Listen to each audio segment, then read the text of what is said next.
إن الصلاة كانت على المؤمنين كتابا موقوتا رب اشرح لي صدري ويسر لي أمري واحلل عقدة من لساني يفقهوا قولي رب زدني علما رب زدني علما।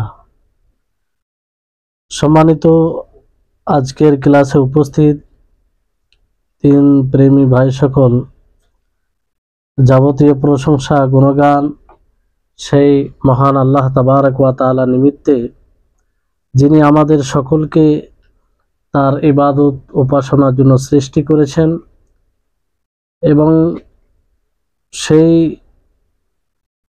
তারই দাসত্ব ইবাদতকে বাস্তবায়নের জন্য আজকে আমরা ক্লাসে উপস্থিত হয়েছি, যাতে আমরা বুঝতে পারি যে আল্লাহ তাবারক ওয়া তাআলার দাসত্ব কিভাবে করব, কিভাবে তার ইবাদত করব, কিভাবে তার গুরুত্বপূর্ণ বিধান সালাত আদায় করব।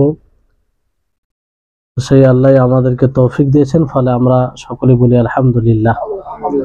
তারপরে আমাদের সকলের প্রাণ প্রিয় নবী করিম মুহাম্মদ সাল্লাল্লাহু আলাইহি ওয়াসাল্লাম, ওনার উপর অসংখ্য শান্তি ধারা বর্ষিত হোক, যিনি আল্লাহ তাবারক ওয়া তাআলার প্রদত্ত শরীয়তকে আমাদের নিকটে শুধু পৌঁছেই দেননি, বরং তিনি বাস্তবায়ন করেছেন এবং দেখিয়েছেন যে আমরা আল্লাহ তাবারক ওয়া তাআলার প্রদত্ত শরীয়তকে কিভাবে নিজের জীবনে বাস্তবায়ন করব।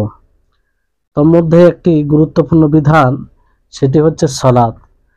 আল্লাহ নবী মুহাম্মদ সাল্লাল্লাহু আলাইহি সাল্লাম সালাত পড়ে দেখিয়েছেন, সালাতের নিয়ম বলেছেন, আর এই সালাতের ব্যাপারে বিশেষভাবে বলেছেন সাল্লু কামা রাআইতুমুনি উসাল্লি, যে তোমরা সেভাবেই সালাত আদায় করো যেভাবে সালাত পড়তে আমাকে দেখেছ।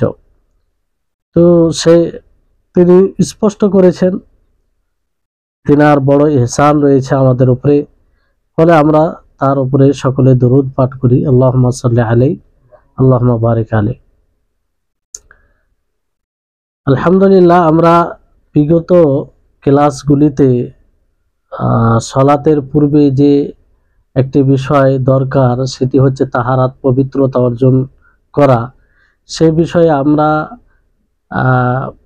কয়েক পর্বে জেনেছি যে তাহারাত, আমরা পাকি পবিত্রতা কিভাবে অর্জন করব, আর পবিত্রতা অর্জনের বিধিবিধান কি আমরা ধারাবাহিকভাবে জেনেছি। তারপরে সালাতের বিষয়ে আমরা জানব যে সালাত আল্লাহ নবীর পদ্ধতি কেমন ছিল, কেমনভাবে তিনি পড়েছেন। কারণ কোনো মানুষ যদি নিজ পদ্ধতিতে সালাত আদায় করে, তো সেই সালাত গ্রহণযোগ্য নয়। আর বিশেষভাবে আল্লাহ নবী বলেন যে সাল্লু কামা রাআইতুমুনি উসাল্লি, যে আমাকে যেভাবে তোমরা সালাত পড়তে দেখেছো সেইভাবে সালাত আদায় করো। তো এখন তো আমরা নবী সাল্লাল্লাহু আলাইহি সাল্লামকে দেখবো না কিংবা দেখতে পাই না, তো তার মতো সালাত কি করে পড়বো? তার হাদিস পড়ে। কারণ তাকে সালাত পড়তে সাহাবায়ে কেরাম দেখেছেন, সাহাবায়ে কেরাম নবী করিম মুহাম্মদ সাল্লাল্লাহু আলাইহি সাল্লামের সালাতের বিবরণ দিয়েছেন যে তিনি কিভাবে সালাত আদায় করেছেন। তো সেই হাদিস অনুযায়ী, সেই হাদিসগুলোকে জেনে আমরা সেই অনুযায়ী সালাত আদায় করব।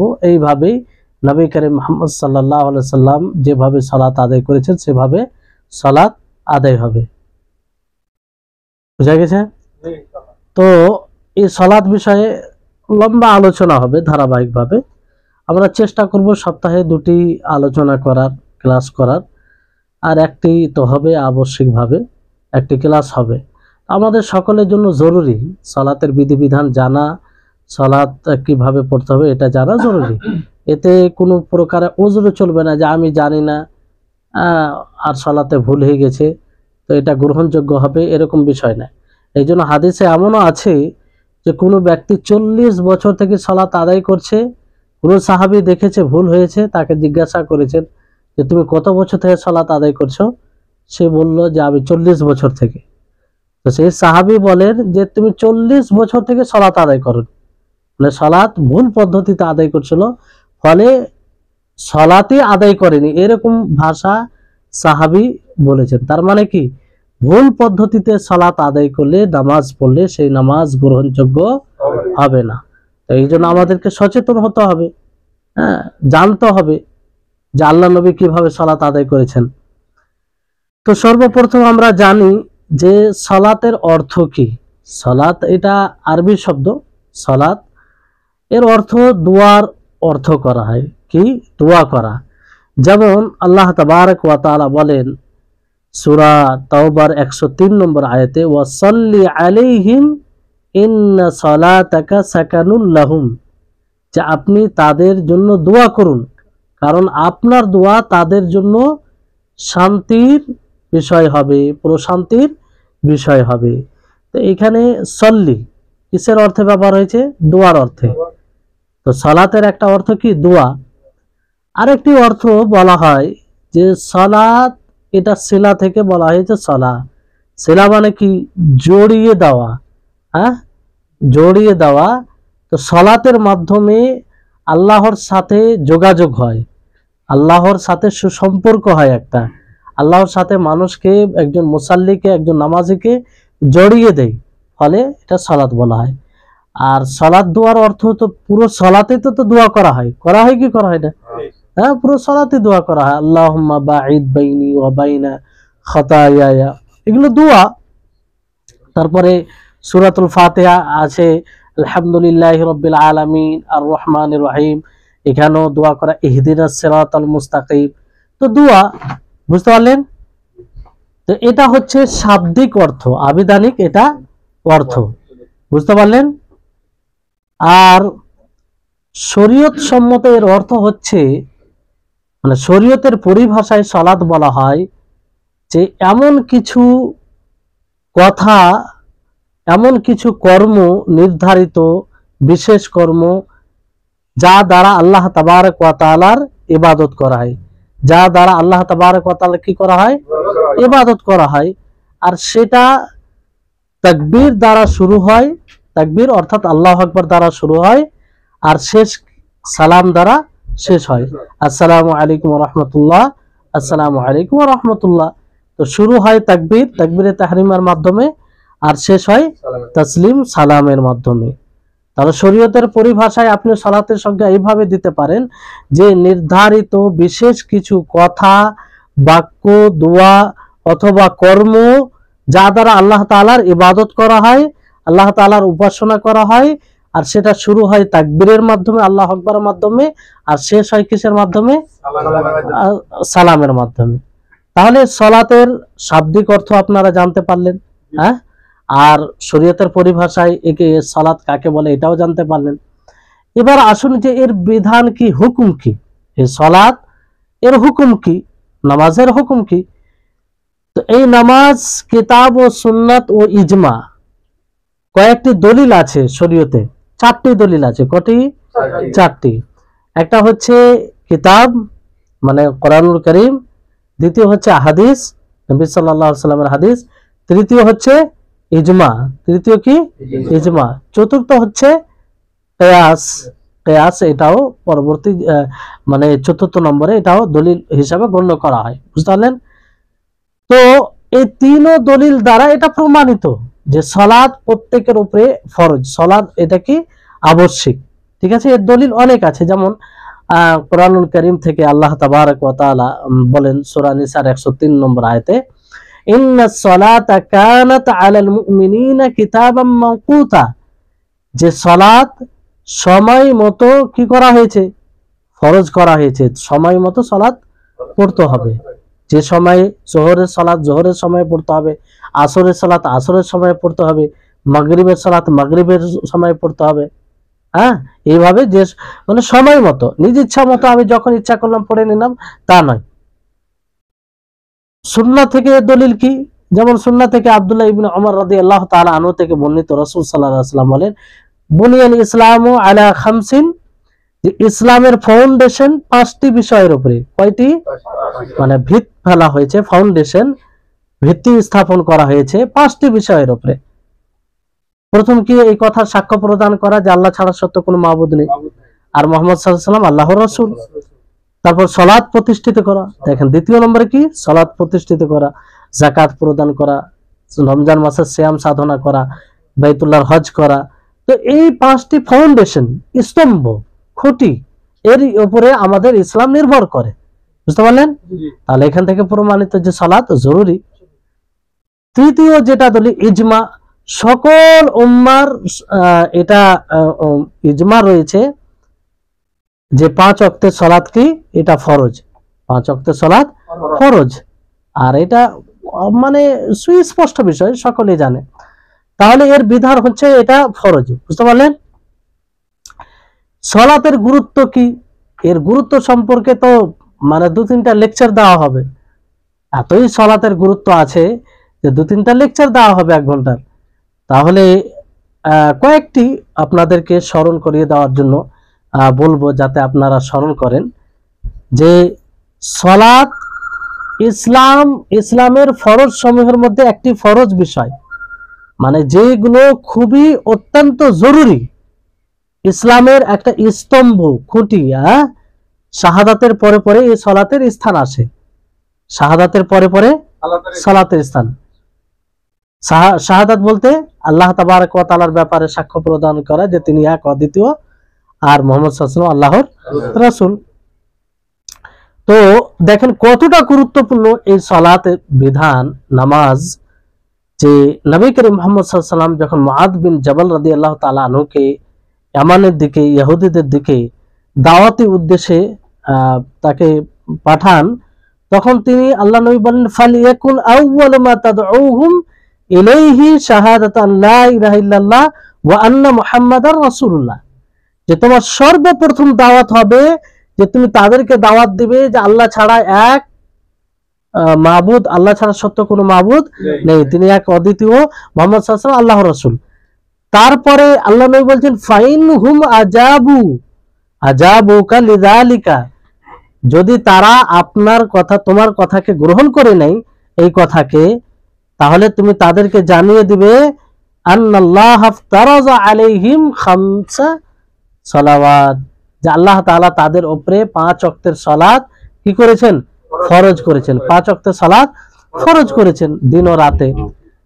বুঝলাম? তাহলে এই দেখেন যে সালাতের গুরুত্ব এতটাই যে শাহাদাতের পরে পরে আল্লাহর নবী বললেন যে এর পরেই তুমি তাদেরকে দাওয়াত দিবে কিসের সম্পর্কে, সালাতের সম্পর্কে, নামাজের সম্পর্কে। তো এই সালাত এর যেই অস্বীকার করবে, বলবে যে সালাত বলতে কিছু নেই, সালাত ফরজ নয়, এরকম কথা কেউ যদি বলে তাহলে সে কাফির হয়ে যাবে। কি হবে? কাফির, মুরতাদ হয়ে যাবে। এতে কোনো দ্বিমত নেই, কোনো আলেম এতে দ্বিমত করেননি, একদম কোরআন হাদিস অনুযায়ী সে কাফির হয়ে যাবে। কোনো ব্যক্তি যদি এই ধারণা করে যে সালাত এগুলো কিছু নয়, আমাদের উপর ফরজ করেনি, বুঝতে পারলেন? যদি কোনো ব্যক্তি অলসতার কারণে কখনো পড়ে আর কখনো না পড়ে, এরকম বিষয় হয়, তাহলে সেই ব্যক্তির ব্যাপারে দ্বিমত আছে। কি আছে? দ্বিমত আছে। ওদের কিছু ওলামায়ে কেরাম বলেছেন যে সেও কাফের হয়ে যাবে, কারণ সালাতের বিষয়টাই এমন যে একে ছাড়া যাবে না। আর কিছু ওলামায়ে কেরাম বলছেন যেটা কাফের হবে না, তবে বড় গুনাহগার হবে, পাপী হবে, একে ভয়ঙ্কর মুসিবতের সে সম্মুখীন হবে যদি সালাতের অস্বীকার না করে। তাহলে আর এই মতটাকেই আমরা প্রাধান্য মনে করি, যেহেতু কিছু হাদিস আছে এরকম। কিন্তু অনেক ওলামায়ে কেরাম এটাও বলেছেন যে যদি কোনো ব্যক্তি ইচ্ছাকৃতভাবে কিছু সালাত ত্যাগ করে জেনে বুঝে, তাহলে সে কাফের হয়। তাহলে বিষয়টি কত মানে গুরুত্বপূর্ণ সালাতের বিষয়টা এখান থেকে আমরা বুঝতে পারি যে ওলামায়ে কেরাম হাদিসের ভিত্তিতে, দলিলের ভিত্তিতে বলেছেন যে কিছু সালাত ত্যাগ করলে কাফের হয়ে যাবে। সেটা দ্বিমত বিষয়, আলাদা বিষয়, কিন্তু কাফের হয়ে যাবে ওনারা তো এমনি বলে দেননি, দলিলের ভিত্তিতে বলেছেন। তো বিষয়টি হচ্ছে এটা। আর এই ব্যাপারে তো অনেক হাদিস এসেছে, আপনারা জানেন।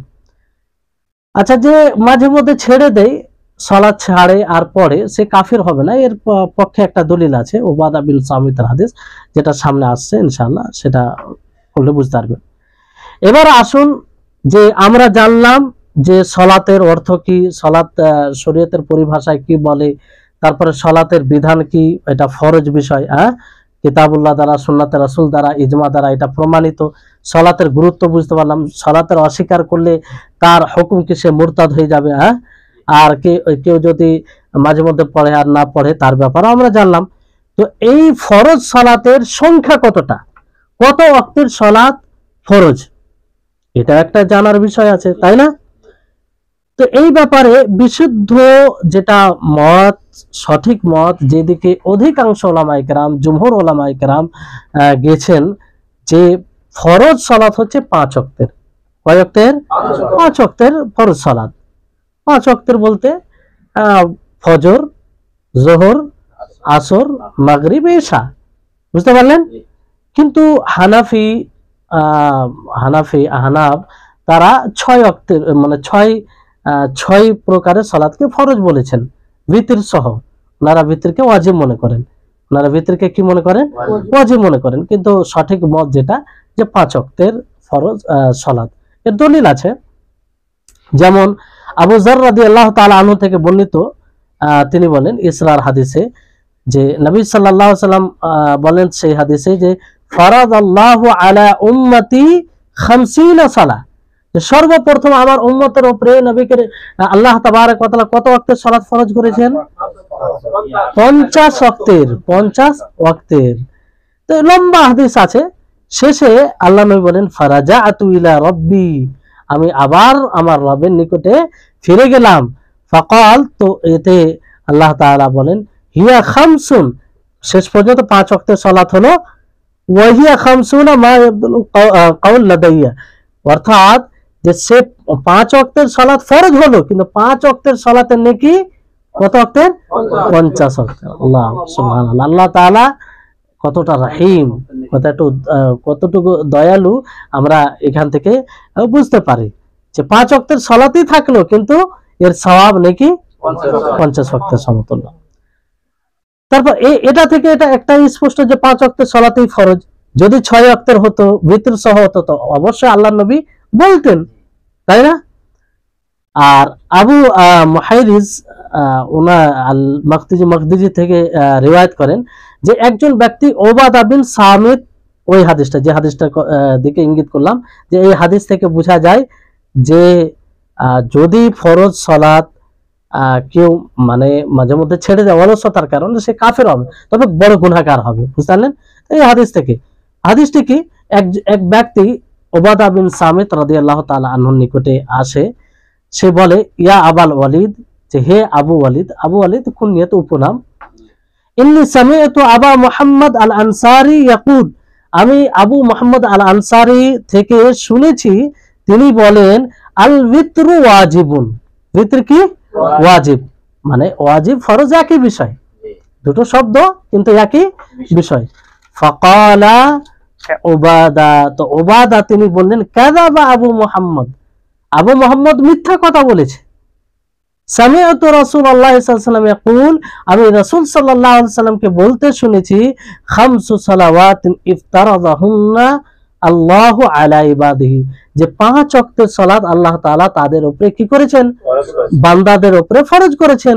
ফামান জাআ বিহিন্না লাম ইয়ানতাকিজ মিনহুন্না শাইয়ান ইস্তিগফাফান বিহাক্কিহিন্না, যে ব্যক্তি এই 5 ওয়াক্তের সালাত আদায় করবে, সে সেই 5 ওয়াক্তের কোনো হক অধিকারকে মানে পরিপূর্ণ, মানে সে 5 ওয়াক্তের সালাত আদায় করলে পরিপূর্ণ হক আদায় করবে। ফাইনাল্লাহা জাইলু লাহু ইয়াউমাল কিয়ামা আহাদান আইয়ুদখিলাহুল জান্নাহ, আর আল্লাহ তাবারক ওয়া তাআলা কিয়ামত দিবসে তার জন্য কি করবেন? চুক্তি করবেন, অর্থাৎ মানে ওয়াদা প্রতিজ্ঞা, যে তাকে জান্নাতে প্রবেশ করাবেন।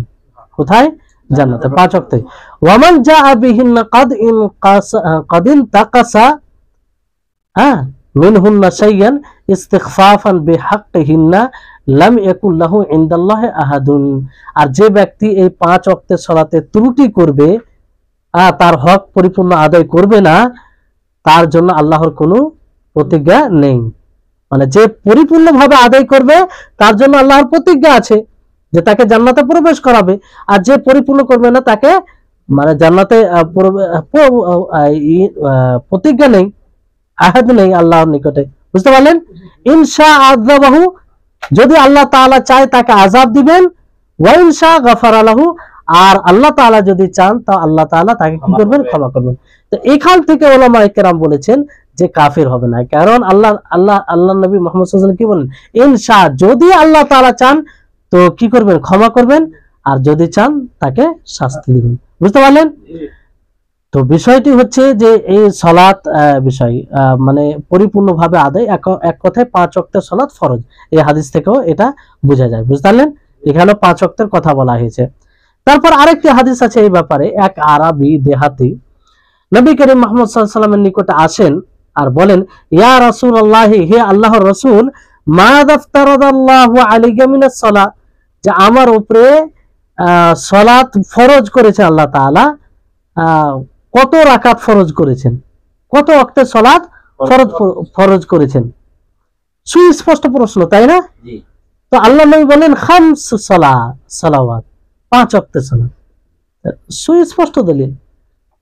ফাহালা আলাইয়া গায়রাহা, তারপর সেই ব্যক্তি আবার জিজ্ঞাসা করলেন আল্লাহ নবী যে এছাড়া কি আরো কি কোনো জিনিস ফরজ আছে সালাতের মধ্যে? নবী সাল্লাল্লাহু আলাইহি ওয়াসাল্লাম কি বললেন, লা, কোন জিনিস, কোন সালাত ফরজ নাই, ইল্লা আন তাতাওয়া, হ্যাঁ তুমি যদি নফল সালাত আদায় করো। তাহলে এখান থেকে স্পষ্ট না, যদি ভিতর ওয়াজিব হতো, আবশ্যিক হতো, তো অবশ্যই আল্লাহ নবী বলতেন যে 5 ওয়াক্ত নয়, 5 ওয়াক্তের সাথে সাথে ভিতর ফরজ, ওয়াজিব, এটা বলতেন। তো এই কথা বলেননি, তার মানে কি 5 ওয়াক্তের সালাতই ফরজ। বুঝতে পারলেন? এই কথাগুলো জানা এই জন্য আপনাদের জন্য আবশ্যক। অনেক সময় কেউ বলতে পারে যে ভিতর ওয়াজিব, ভিতর পড়তে হবে। দেখেন, শরীয়তের ব্যাপারে একটা নীতিমালা মনে রাখবেন, যে যখন আল্লাহ নবী থেকে এটা আসবে যে আল্লাহ নবী করেছেন, বলেছেন, তিনার সামনে করেছে, আসলে আমাদেরকে করতে হবে, আসলে কি করতে হবে। এবার যদি ছুটে যায়, ধরেন করা হলো না কোনো কর্ম, সেখানে দেখতে হবে যে সেটা ওয়াজিব ছিল না সুন্নাহ ছিল না ছিল। ওয়াজিব থাকলে আমাদেরকে আবার সেরকম সচেতন হতে হবে যে না আগামীতে না ছুটে। আর সুন্নাহ হলে তারপরে একটু মানে প্রশান্তি আসবে যে না গুনাহগার হয়নি, তাই না? এই ক্ষেত্রে বাকি আপনি যখনই প্রথম শুনবেন যে আল্লাহ নবী করেছেন, আল্লাহ নবী বলেছেন, তা আসলে আমাদেরকে করতে হবে। সাহাবায়ে কেরাম আল্লাহ নবীর কোনো কথা শুনে এটা দেখতেন না যে সেটা ওয়াজিব না ওয়াজিব নয়, এটা দেখতেন না, বরং সেটা করতেন। সেটা কি করতেন? সেটা করতেন। আসল হচ্ছে করা। বুঝতে পারলেন? অনেক সময় বলে যে ওয়াজিব নাই, এটা জানতেই হবে আগে। না, জানা তো ঠিক আছে, কিন্তু আসল পালন করতে হবে। বুঝতে পারলেন? হাদিসে যে কাযাবা আবু মুহাম্মদ বলা হয়েছে, যে আবু মুহাম্মদ ভুল করেছে, মিথ্যা বলেছে, আসলে এখানে কাযাবা বলতে ভুল বলেছে, এরকম অর্থ আসবে। বুঝতে পারলেন? তাহলে এখান থেকে স্পষ্ট হলেন আপনারা যে ফরজ সালাত কয় ওয়াক্তের? 5 ওয়াক্তের। এতে আর কোনো আপনাদের সন্দেহ থাকছে না। দলিল জানা হলো, ভাব অর্থ তো মনে থাকবে ইনশাআল্লাহ। তারপর আসুন যে এই সালাতের ফজিলত এবং এই ব্যাপারে আল্লাহ নবী কি বলেছেন, যদি এই সালাত আদায় করে যায় লাভ কি। অনেক হাদিস আছে, অসংখ্য হাদিস আছে। তারপরও আমরা একটু স্মরণ করে নিই, যাতে আমরা একটু হৃদয়ে একটা খুশি আসে, আনন্দ আসে, যে আমরা সেই সালাতের হেফাজত করার চেষ্টা করি, তাই না? যে সালাতকে আমরা আগ্রহী হব, যেটুকু অলসতা আছে সেটাকে দূর করব আমরা। তো এই সালাতের ব্যাপারে আল্লাহ তাবারক ওয়া তাআলা কি বলেন, যে আল্লাহ তাআলা বলেন, ইন্নামা ইয়া'মুরু মাসাজিদাল্লাহি মান আমানা বিল্লাহি ওয়াল ইয়াউমিল আখির ওয়া আকামাস সালাহ ওয়া আতাজ যাকাহ ওয়া লাম ইয়াখশা ইল্লাল্লাহ ফাআসা উলাইকা আন ইয়াকুনু মিনাল মুহতাদিন। কত সুন্দর কথা! দেখেন যে মসজিদ, আল্লাহর মসজিদকে আবাদ করে, কি করে? আল্লাহর মসজিদকে আবাদ করে। আবাদ করে মানে কি? ইবাদত করার মাধ্যমে। বুঝতে পারলেন? কারা? যারা আল্লাহর উপরে ঈমান আনে, ইয়াউমে আখিরাত, শেষ দিবসের প্রতি ঈমান আনে, ওয়া আকামাস সালাত, সালাত প্রতিষ্ঠিত করে, কি করে? সালাত প্রতিষ্ঠিত, ওয়া আতাজ যাকাত, যাকাত প্রদান করে, এবং আল্লাহকেই ভয় করে। কাকে ভয় করে? আল্লাহকেই ভয় করে। ফাআসা, তো আশা করা যায় যে তারা হেদায়েত প্রাপ্তদের মধ্যে হবে। এটা কম বড় কথা? হেদায়েত প্রাপ্তদের মধ্যে হবে। কার কথা এটা?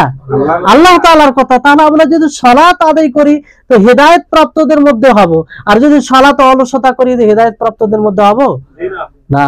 তা হেদায়েত প্রাপ্তদের মধ্যে হলে তো আমরা জান্নাত পাবো, না হলে কি জান্নাত পাবো? তাহলে আমাদেরকে জান্নাত পাওয়ার জন্য কিংবা হেদায়েত প্রাপ্তকারীদের মধ্যে হওয়ার জন্য কি করতে হবে? সালাত আদায় করতে হবে। তারপরে আরেকটি কি চমৎকার হাদিস, এই হাদিসগুলো পড়লে তো খুশি হয়, আর মানে অনেক সময় দুঃখ হয়, নিজের উপরে আক্ষেপ হয় যে এত গুরুত্বপূর্ণ বিধান আর আমরা অলস কেন এই বিষয়ে। আল্লাহ নবী মুহাম্মদ সাল্লাল্লাহু আলাইহি সাল্লাম বলেন, আবু হুরায়রা থেকে বর্ণিত, তিনি বলেন যে রাসূল সাল্লাল্লাহু আলাইহি সাল্লামকে বলতে শুনেছি যে আরাআইতুম লাউ আন্না নাহরান বিবাবি আহাদিকুম ইয়াগতাসিলু মিনহু কুল্লা ইয়াউমিন 5 মাররাত। তিনি বলছেন যে তোমরা কি ভাবো, তোমাদের কি খেয়াল,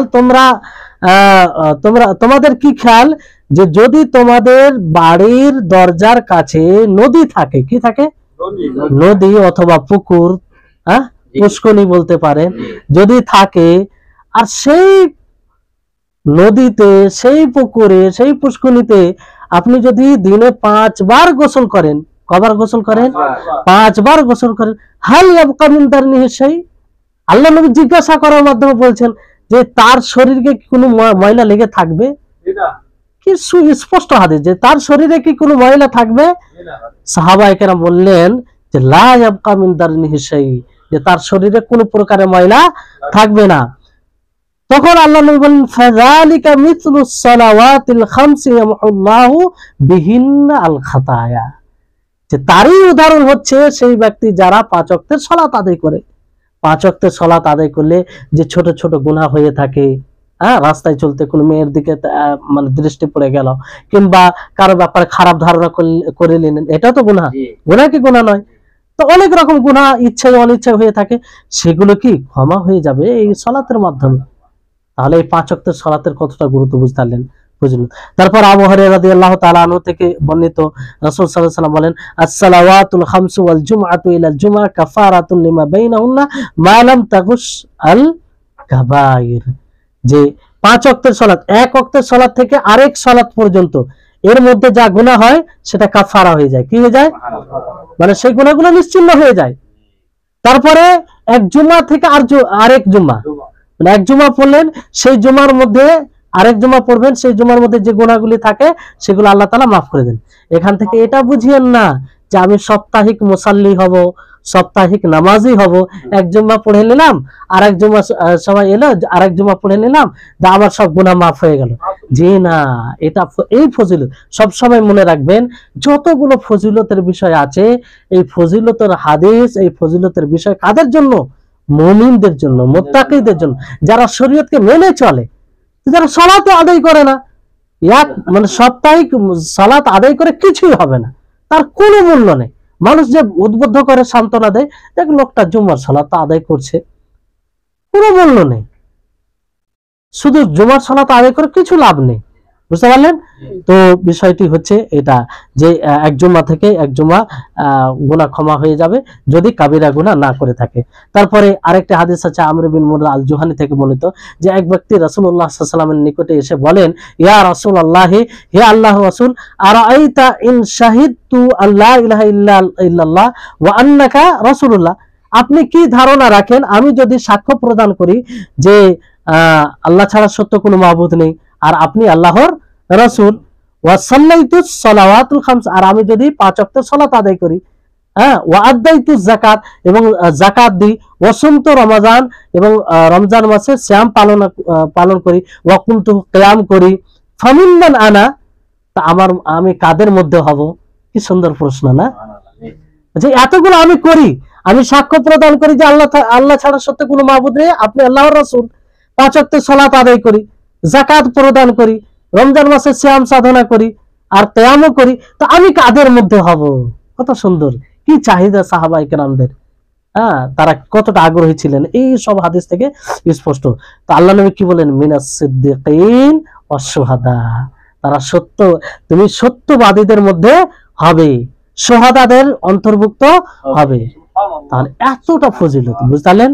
তারপরে আব্দুল্লাহ ইবনে আমর থেকে বর্ণিত, একজন ব্যক্তি রাসূলুল্লাহ সাল্লাল্লাহু আলাইহি ওয়াসাল্লামের নিকটে এসে জিজ্ঞাসা করেন যে সবচেয়ে উত্তম আমল সম্পর্কে বলুন। দেখেন সাহাবীদের কি চাহিদা। আমরা কখনো আলেমকে বলি যে আচ্ছা বলেন তো যে সবচেয়ে উত্তম আমল কোনটা, সেটা বলুন, আমি আমল করব। খুব এরকম কম প্রশ্ন আছে, সমস্যা এলে বলে যে এটা হয়ে গেছে, কি করতে হবে, কিন্তু এইরকম প্রশ্ন খুব কম আসে যে আমাকে কোন উত্তম আমল সম্পর্কে বলুন। আসে প্রশ্ন, কিন্তু যেমন ভাবে হওয়া উচিত সেরকম ভাবে হয় না, বুঝতে পারলেন? তো সাহাবী জিজ্ঞাসা করলেন যে সবচেয়ে উত্তম, আল্লাহ নবী বললেন আসসালাহ। তারপরে জিজ্ঞাসা, তারপরে কি? আবার আল্লাহ নবী সালাত বললেন। তারপর আবার জিজ্ঞাসা করলেন, আবার আল্লাহ নবী সালাত বললেন। তিনবার আল্লাহ নবী উত্তর দিলেন যে সালাত এটা সবচেয়ে উত্তম আমল, সবচেয়ে কি উত্তম আমল। তারপরে জিজ্ঞাসা করলেন, তখন আল্লাহ নবী বললেন আল জিহাদু ফি সাবিলিল্লাহ, আল্লাহর পথে সংগ্রাম, জিহাদ করা, বুঝতে পারলেন? তারপরে অনুরূপ ভাবে আবু যার রাদিয়াল্লাহু তাআলা আনহু থেকে বর্ণিত যে নবী সাল্লাল্লাহু আলাইহি সাল্লাম শীতের সময়, শীতকালে বের হন, আর পাতাগুলো, গাছের পাতাগুলো গাছ থেকে পড়ে। শীতকালে একটা সময় হয় না যে গাছের পাতাগুলো ঝরে ঝরে পড়ে যায়, তো ওই সময় আল্লাহ নবী বের হন। তো তিনি বলেন, আল্লাহ নবী আবু যারকে সম্বোধন করে বলেন, ইয়া আবা যার, হে আবু যার। তিনি বললেন কুলতু লাব্বাইকা ইয়া রাসূলুল্লাহ, মানে বললেন যে আমি উপস্থিত হে আল্লাহর রাসূল। তখন আল্লাহ নবী বললেন ইন্নাল আবদাল মুসলিমা লিউসাল্লি আস-সালাতা ইউরিদু বিহা ওয়াজহাল্লাহ ফাতাহাফাত আনহু যুনুবুহু কামা ইয়াতাহাফাত হাদাল ওয়ারাকু আন হাদিহি শাজারাতি। কত বড় ফজিলতের বিষয়। নবী করিম মুহাম্মদ সাল্লাল্লাহু আলাইহি ওয়াসাল্লাম বললেন যে একজন মুসলিম বান্দা, একজন মুসলিম যখন সালাত আদায় করে, আর সেই সালাতের উদ্দেশ্য হয় আল্লাহ তাবারক ওয়া তাআলার সন্তুষ্টি, আল্লাহ তাবারক ওয়া তাআলার রেজা, আল্লাহ তাআলাকে খুশি করা, তো এতে কি হবে? তার গুনাহ সেইভাবেই ঝরে যাবে যেভাবে শীতকালে গাছ থেকে পাতা ঝরে যায়, যেভাবে শীতকালে গাছ থেকে পাতা ঝরে। এমন এমন গাছ আছে যে পুরো পাতা ঝরে যায়, কিছু কিছু গাছ আছে নাম মনে আসছে না, পুরো পাতা ঝরে যায়, পুরো পাতা ঝরে যায়, কিছুই থাকে না। তো যার অধিক, ওর সাথে আল্লাহ নবী তুলনা দিলেন, বুঝতে পারলেন? তাহলে এই সালাতে, তারপরে ওসমান বিন আফফান রাদিয়াল্লাহু তাআলা আনহু থেকে বর্ণিত, তিনিও এই বিষয়ে বলেন যে যদি কোনো ব্যক্তি সালাতের সময় উপস্থিত হয়ে ফরজ সালাত আদায় করে, সুন্দরভাবে উযু করে, খুশুর সাথে, একাগ্রতার সাথে সালাত আদায় করে, রুকু সুন্দরভাবে করে, তাহলে যতগুলো গুনাহ করেছে সেগুলোর সে কাফারা হয়ে যাবে, নিশ্চিহ্ন হয়ে যাবে, মিটে যাবে, যদি কাবিরা গুনাহ না করে থাকে, বুঝতে পারলেন? তো আর এই সালাতকে নূর বলা হয়েছে, কি বলা হয়েছে? নূর বলা হয়েছে, বুরহান বলা হয়েছে, নাজাতের মাধ্যম বলা হয়েছে। আর মনে রাখবেন যে কিয়ামত দিবসে নূরের দরকার, আমাদের আলোর দরকার, কারণ যে যতটা মুমিন হবে তার ততটা আলো হবে, তাকে আলো গাইড করবে, বুঝতে পারলেন? আলো তাকে জান্নাতের পথে নিয়ে যাবে। আর যে যতটা মানে জালিম হবে, তার জুলম অন্ধকারে পরিবর্তিত হবে, ফলে অন্ধকার হবে। তো সালাত যদি আমরা নিয়মিত পড়ি, তাহলে এটা নূর হিসাবে কিয়ামতের দিনে কাজে আসবে, আর বুরহান, দলিল হবে। আপনি যে জান্নাতে যাবেন, এর দলিল কি? সালাত যদি পড়েন, বুরহান, দলিল আপনার জান্নাতে যাবেন এর মাধ্যমে, নাজাত এর মাধ্যমে আপনি নাজাত। শর্ত হচ্ছে একে পুরো যত্ন সহকারে আদায় করতে হবে। তাহলে এই সালাতের ব্যাপারে অনেক হাদিস রয়েছে, অসংখ্য হাদিস রয়েছে, সবগুলো, এই হাদিসগুলো আশা করি যথেষ্ট। একটু আমরা স্মরণ করলাম যাতে আমরা আরো একটু উৎসাহের সাথে এই সালাতকে আদায় করি, যে অলসতা আছে সেই অলসতাকে দূর করে আরো যেন আমরা ভালোভাবে এই সালাতকে আদায় করি, এই জন্য বললাম।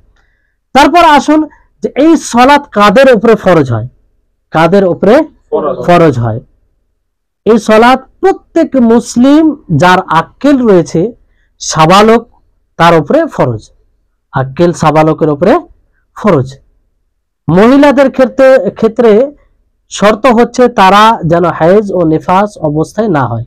হায়েজ ও নেফাস, হায়েজ মানতে জানেন, নেফাস এগুলো জানেন, তাহারাতে পরিপূর্ণভাবে পড়ানো হয়েছে। হ্যাঁ, তো এই থেকে পবিত্র হতে হবে। আর যদি এই অবস্থা থাকে তাদের উপরে ফরজ নয় ওই মুহূর্তে। তারপরে কাফিরদের উপরে সালাত, কাফির যদি সালাত আদায় করে তো সালাত হবে? কেন হবে না? ঈমানে নাই। তাহলে ওই যে আয়াতে বলা হয়েছে যে কেন তোমরা জাহান্নামে এসেছো, তখন বলো ক্বালু লাম নাকু মিনাল মুসাল্লিন। তাহলে এই কথা কেন বলবে? সালাতের ব্যাপারে বলবে, তো সালাত আদায় করলে তো তারা বেঁচে যায়। ঈমান আনার পরে তো কাজ হলো সালাত। হ্যাঁ, বিষয়টি হচ্ছে যে ঈমান হচ্ছে মূল, ঈমান আনার পরেই অন্য আমল সঠিক হবে। তো এখানে সালাত তাদের উপরে ফরজ, কিন্তু এই ফরজ তখনই তাদের মানে কার্যকরী হবে, বাস্তবায়ন করলে কার্যকরী হবে যখন সে ঈমান আনবে। অবশ্যই সালাতের ব্যাপারে জবাবদিহি হবে, হ্যাঁ, জবাবদিহি হলেও শুধু যদি তারা সালাত আদায় করে ঈমান ছাড়া, তো এই সালাত কোনো কাজে আসবে না, কারণ তার জন্য শর্ত হচ্ছে ঈমান আনতে হবে। বুঝতে পারলেন? তাহলে কাফের বিষয়টি ক্লিয়ার। তাদের যদি ওই অবস্থায় মুরতাদ হোক অথবা আসল কাফের হোক, সেই অবস্থায় সালাত আদায় করলে সালাত আদায় হবে না। বুঝতে পারলেন? তারপরে মজনুন, পাগল যাকে বলা হয়, আর ছোট বাচ্চা বলা হয়, ছোট যারা কচি কচি বাচ্চা সাবালক যারা হয়নি, তাদের উপরে সালাত ফরজ নাই, তাদের উপরে সালাত ফরজ নাই। এই জন্য এই ব্যাপারে নবী করিম মুহাম্মদ সাল্লাল্লাহু আলাইহি ওয়াসাল্লামের এই হাদিস রয়েছে, রফি আল কালামু আন সালাসাতিন, 3 প্রকারের ব্যক্তি হতে কলমকে উঠিয়ে নেওয়া হয়েছে। কি উঠিয়ে নেওয়া যায়? কলমকে উঠিয়ে নেওয়া যায়। আনিল মাজনুন, এক পাগল থেকে, যে পাগল, হাত্তা ইউফিকা, যতক্ষণ পর্যন্ত সে তার জুনুন অর্থাৎ সে মানে তার বিবেক ফিরে নিয়ে আসবে। বিবেক যদি ফিরে আসে তাহলে ফরজ হয়ে যাবে। বুঝতে পারলেন? যতক্ষণ পাগল থাকবে ততক্ষণ সালাত তার উপরে ফরজ নয়। অনুরূপ ভাবে যারা সাবালক হয়নি এরকম বাচ্চা, তাদের উপরে ফরজ নয়, সাবালক হয়ে গেলে আবার ফরজ হয়ে যাবে। অনুরূপ ভাবে যে ঘুমন্ত অবস্থায়, তার উপরে সালাত ফরজ নয়। তার মানে কি যে 3 দিন 4 দিন ঘুমিয়ে থাকবেন, ঘুম অবস্থায় যেহেতু মাফ হয়ে যাবে, এর মানে এটাই নয়। মানে এর অর্থ হচ্ছে এটা যে আপনি ঘুমিয়ে গেলেন, আপনার ঘুম ভাঙলো না, তো যে সময়ে সালাত আদায় করার বিষয়টা ছিল, সেই গুনাহটা আপনার হবে না, বাকি আপনাকে সালাত আদায় করতে হবে। বুঝতে পারলেন? আর বিষয়টা হচ্ছে যে এখানে আপনার যদি অলসতা না থাকে, সেখানে দেখা গেল যে আপনি জানেন যে আমি যদি 12টায় 1টায় ঘুমাই তো ফজরে উঠতে পারবো না, সেক্ষেত্রে আপনি ঘুমিয়ে থেকে গেলেন, তো গুনাহগার হবেন আপনি, কারণ আপনি জাগলেন। হ্যাঁ, কালকে যেমন খেলা হলো, তো সেই খেলাতে অনেক মুসাল্লিও মাশাআল্লাহ খুব পরিশ্রম করে খেলা দেখেছে, তো তা স্বাভাবিকভাবে তাদের নামাজ ছুটেছে, সালাত ছুটেছে, এটা স্বাভাবিক। অনেক বড় দুঃখের সাথে বলতে হয়, অনেক জায়গায় প্রোগ্রাম হয়, সারা রাত প্রোগ্রাম হয়, আর ফজর নামাজে গায়েব। কি আশ্চর্যজনক এগুলো অবস্থা। হ্যাঁ, অনেক জায়গায় এরকম হয়, দিনই মাহফিল হয় যে 1টা 2টো পর্যন্ত প্রোগ্রাম হবে, আর ফজরে সবাই ঘুমিয়ে, এমনকি বক্তাও ঘুমিয়ে। আল্লাহ হেফাজত করুন। তো এই হচ্ছে বিষয়। আর হায়েজ যারা নুফাসা, তাদের উপরও সালাত ফরজ নয়। হায়েজ অবস্থায়, হায়েজ মাসিক যেটা হয়, মাসে যেটা ব্লাড আসে, আর নেফাস যেটা বাচ্চা ভূমিষ্ঠ হওয়ার পর যেটা ব্লাড আসে, তো এই সময় এরও দলিল আছে। বুঝতে পারলেন? হ্যাঁ, এই সালাতে না, সালাতের কাজা নেই, বাকি সিয়ামের কাজা আছে। তারপরে এখানে একটি কথা মনে রাখতে হবে যে বাচ্চাদের উপরে সালাত ফরজ নয়, তবে বাচ্চাদেরকে সালাতের হুকুম দিতে হবে। হ্যাঁ, তাদেরকে বলতে হবে যখন তাদের 7 বছর হয়ে যাবে। কয় বছর? 7 বছর। আশা করি এখানে আমাদের মাঝে অনেকের সন্তান আছে, বেশিরভাগ বিবাহিত, 2-1 জন ছাড়া। তো এগুলো পালন করবেন, নিজের স্ত্রীদেরকে শিক্ষা দিবেন। একটা সন্তান যদি সেই 7 বছর থেকে মায়ের কাছ থেকে শুনে যে সালাত পড়ো, সে জীবনে কোনোদিন সালাত ছাড়বে? জীবনে তার সালাত অপরিচিত বিষয় হবে? কখনো হতে পারে না। একজন ব্যক্তি সালাত বললে ভয় করে, সালাত বললে মনে হয় যে কি একটা অপরিচিত বিষয় তাকে বলে দিলাম। এটা একমাত্র তার পিছনে ভূমিকা রয়েছে তার বাবা মায়ের। তারবিয়ত ছিল না। যে আল্লাহ নবী বলেন যে যখন তাদের 7 বছর হবে তখন তাদেরকে সালাতের আদেশ দাও, 10 বছর হলে প্রহার করো, ডর দেখাও, তাদেরকে ভয় দেখাও। তো এইভাবে যদি তারা শিক্ষা পায় বাল্যকাল থেকে, সালাত কি করে ভুলতে পারে? এটা হতেই পারে না। ব্যতিক্রম সেটা হবে, এটা আলাদা ব্যাপার। সাদ মানে ব্যতিক্রম যেটা ঘটে, তার এটা ধরা যায় না। বুঝতে পারলেন? নবী করিম মুহাম্মদ সাল্লাল্লাহু আলাইহি ওয়াসাল্লাম কি বলেন? মুরু আওলাদাকুম বিসসালাতি ইযা বালাগু সাবআন, যে যখন 7 বছরে উপনীত হবে কোনো বাচ্চা, তখন তাকে সালাতের আদেশ দাও, নামাজের আদেশ দাও। ওয়াজরিবুহুম আলাইহা, আর যদি আদেশে না পড়ে তো তাদেরকে মারো, কখন? ইদা বালাগু আশরান, যখন তারা 10 বছরে উপনীত হবে, যখন তারা 10 বছর। ওয়াফাররিকু বাইনাহুম ফিল মাজাজি, এবং তাদের বিছানা আলাদা করে দাও। বুঝতে পারলেন? আর এখানে যেহেতু সবই সাবালক যারা নয় তাদের কথা যেহেতু চলে এলো, তারা যদি সাবালক হয়ে যায়, দেখেন কত গুরুত্বপূর্ণ সালাতের বিষয়টা এখানে একটু লক্ষ্য করবেন, বুঝতে পারবেন আপনারা। কোন ব্যক্তি যদি সূর্য অস্তমিত হওয়ার 1 মিনিট পূর্বে সাবালক হয়, কি হয়? সাবালক হয়, তাহলে তাকে আসরের সালাত কাজা করতে হবে। কি করতে হবে? কাজা করতে হবে, অথবা ওই সময় পড়তে গেলে পড়তে হবে তাকে। বুঝতে পারলেন? তাহলে বিষয়টি কত গুরুত্বপূর্ণ যে 1 রাকাত যদি পড়ার সুযোগ পায় তাহলে তার উপরে ফরজ হয়ে যায়, আর সেই সালাতে আমরা অলসতা করি। অনুরূপভাবে কোনো ব্যক্তি যদি ইসলাম নিয়ে আসে কাফের, যে 1 রাকাত পড়তে পারবে তারপরে আজান হয়ে যাবে, এরকম সময় ইসলাম নিয়ে আসে, তার উপরে আসরের সালাত ফরজ হয়ে যাবে। বুঝতে পারলেন? এই সালাতের বিষয়টি এরকম, 1 রাকাত পরিমাণ যদি সময় পায় তাহলে সেই সময় তার উপরে সেই সময় সালাত ওয়াজিব হয়ে যাবে। আর বাকি যদি কোনো কাফের ইসলাম নিয়ে আসে, পূর্বে যেগুলো সালাত ছুটেতে সেগুলো ওয়াজিব নয়, কারণ আল ইসলাম ইয়াহদিমু মা কানা ক্বাবলাহু, যে ইসলাম পূর্বের জিনিসকে ভেঙে চুরমার করে দেয়। বুঝতে পারলেন? বুঝতে পারছেন তো? হ্যাঁ, তো এই হচ্ছে বিষয়। আর সালাতের বিষয় যে শেষ পয়েন্টটা বলে আজকের ক্লাস শেষ হবে, যে সালাত অশ্লীলতা থেকে দূর করে, শরীয়ত বিরোধী কাজ থেকে বিরত রাখে, হ্যাঁ, ফাহশ কাজ, মুনকার কাজ থেকে বিরত থাকে। আর এই ব্যাপারে তো আমরা বারবার শুনে থাকি, ইন্নাস সালাতা তানহা আনিল ফাহশাই ওয়াল মুনকার, যে নিশ্চয়ই সালাত ফাহশ কাজ থেকে এবং মুনকার কাজ থেকে, শরীয়ত বিরোধী কাজ থেকে বিরত রাখে। যদি সালাত পড়েও আমরা বিরত না থাকি তো অবশ্যই আমরা সালাত সেরকম ভাবে আদায় করি না যেভাবে আদায় করা উচিত। তো এই হচ্ছে বিষয়। আজকের মতো ক্লাস শেষ করছি। আগামী পর্বে ফের ইনশাআল্লাহ এইভাবে সালাতের বিধিবিধান নিয়ে আলোচনা হবে ধারাবাহিকভাবে। আপনাদেরকে অনুরোধ করব যে এই ক্লাসগুলো ছাড়বেন না, শুনবেন, তাহলে সালাতের ব্যাপারে ইনশাআল্লাহ আপনার যতটা দরকার পরিপূর্ণ জ্ঞান হবে, আর জ্ঞান হলে আপনি ঠিকমতো সালাত আদায় করতে পারবেন। আল্লাহ তাবারক ওয়া তাআলার নিকটে দোয়া করব, আল্লাহ যেন আমাদের সকলকে সালাত সেভাবেই পড়ার তৌফিক দেয় যেভাবে নবী করিম মুহাম্মদ সাল্লাল্লাহু আলাইহি ওয়াসাল্লাম পড়েছেন, সাহাবায়ে কেরাম পড়েছেন। সালাতের সম্পর্কে পরিপূর্ণভাবে জ্ঞান অর্জন করার তৌফিক দেন, যাতে আমরা সেই মতো সালাত আদায় করি। এখান থেকে আজকের ক্লাস শেষ হচ্ছে। ওয়া আখির দাওয়ানা আনিল হামদুলিল্লাহি রাব্বিল আলামিন। আসসালামু আলাইকুম ওয়া রাহমাতুল্লাহি ওয়া বারাকাতুহু। ওয়ালাইকুম আসসালাম।